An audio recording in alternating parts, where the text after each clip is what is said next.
Assalamualaikum warahmatullahi wabarakatuh. Selamat siang menjelang sore. Salam hijau untuk para petani Indonesia dimanapun Anda berada.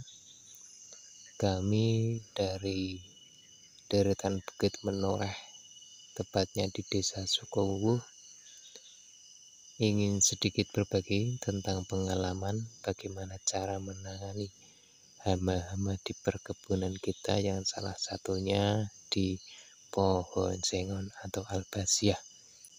Untuk pertama-tama kita perlu memperhatikan hama apa saja yang menyerang pohon sengon kita.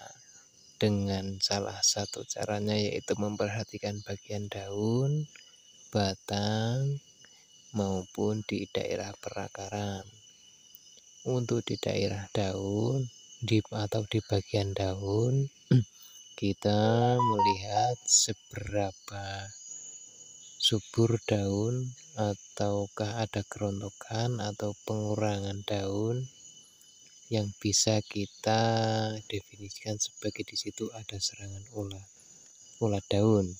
Kemudian kita perhatikan di batang pohon, apakah ada sarang-sarang ulat atau hama-hama lain yang kemudian nanti kita bisa menentukan obat atau cara apa dalam menangani serangan hama tersebut.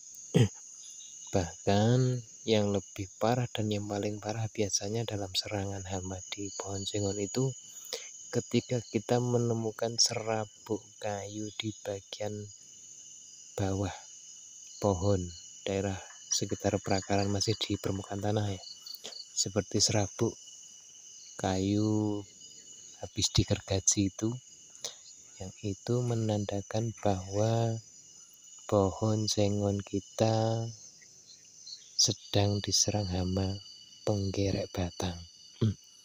Nah, itu yang menjadi momok bagi para petani albasiah atau sengon.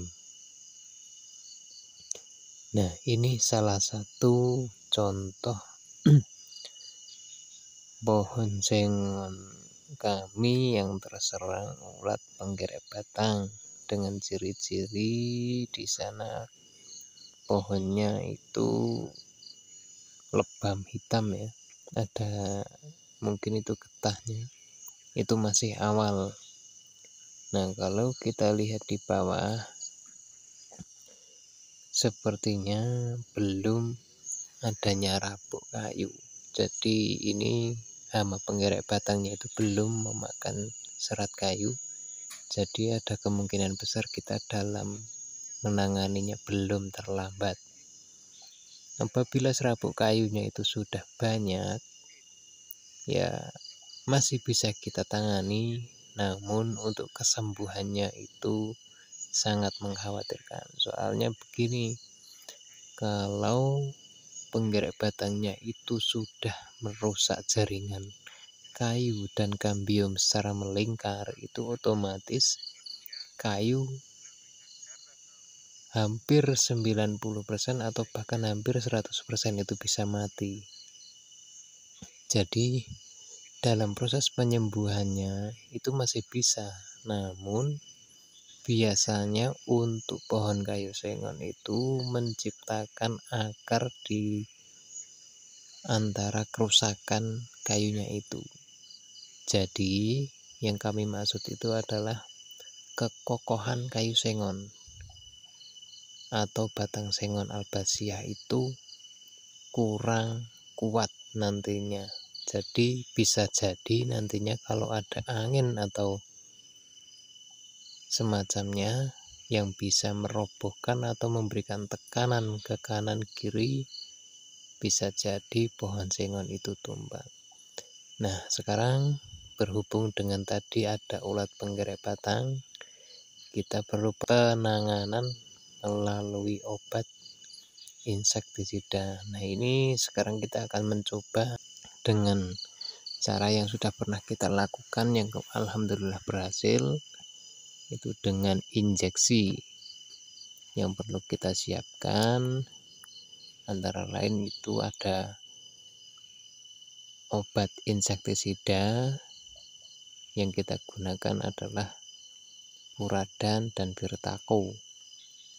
Untuk penanganan yang penggerek batang, kalau dari kami lebih kepada Virtako ya. Dan kemudian kita menggunakan bor untuk membuat lubang.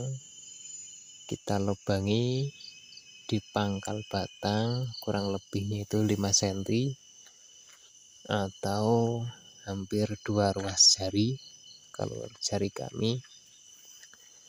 Namun kita pastikan bahwa lubang itu memiliki kemiringan 45 derajat atau ke atas. Jangan horizontal, karena dikhawatirkan nanti obatnya akan tumpah dan sia-sia. Yang selanjutnya kita juga persiapkan kapas sebagai media penyerapan untuk membantu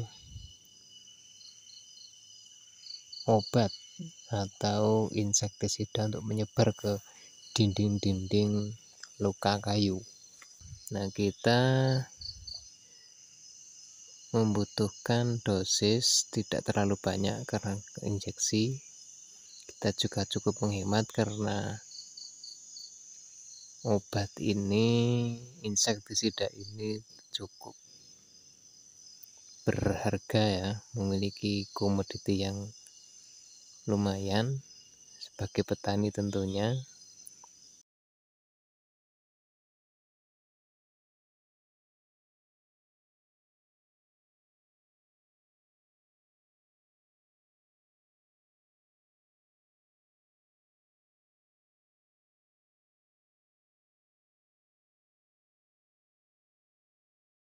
Perlengkapan yang lain kita juga menggunakan lilin nantinya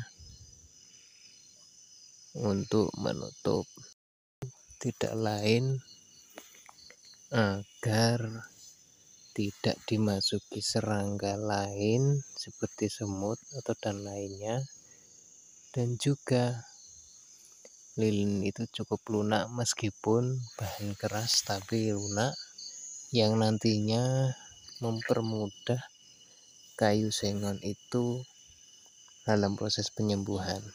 Dan kita tidak cukup untuk membuat satu saja, karena untuk mempercepat penyebaran ke batang pohon sengon, kita bisa membuat 2 atau 3 lubang yang berbeda. Nah, ini dimaksudkan untuk mempercepat persebaran ke atasnya. Kalau cuman dari satu akar atau dari satu sisi, nantinya kita khawatir penggerek batang sudah terlanjur masuk ke jaringan kayu dan reaksi obat kurang sempurna. Nah, di sini kita yang di bagian ketiga kita menggunakan Furadan ya, untuk membantu sebagai insektisida lain. Siapa tahu lebih manjur dengan kombinasi.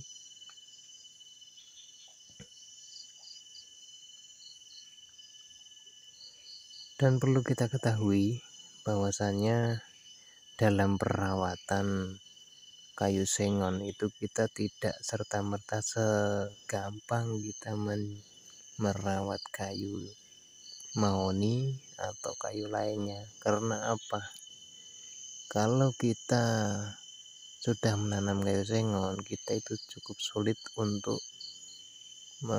merawat tanah-tanah yang ada di sekelilingnya. Seperti yang sudah saya rapikan ini, tanah-tanah di sekelilingnya untuk ditanami yang lain, kita juga harus hati-hati. Karena kayu sengon itu mudah sekali untuk stres apabila perakarannya itu terganggu.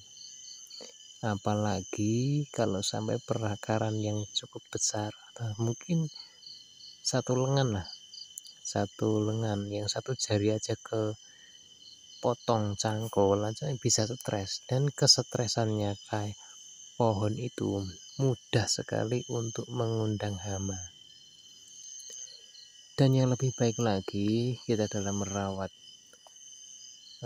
kayu sengon albaziah ini, kita dilakukan secara berkala. Syukur-syukur bisa 2 bulan sekali kita bisa menabur di sekeliling perakaran, dan supaya bisa diserap melalui perakaran serabut, yang nantinya kita dalam hal ini menginvestasi insektisida di batang pohon sampai dengan daun, supaya nanti hama-hama yang menyerang itu bisa langsung teratasi oleh pohon itu langsung sendiri.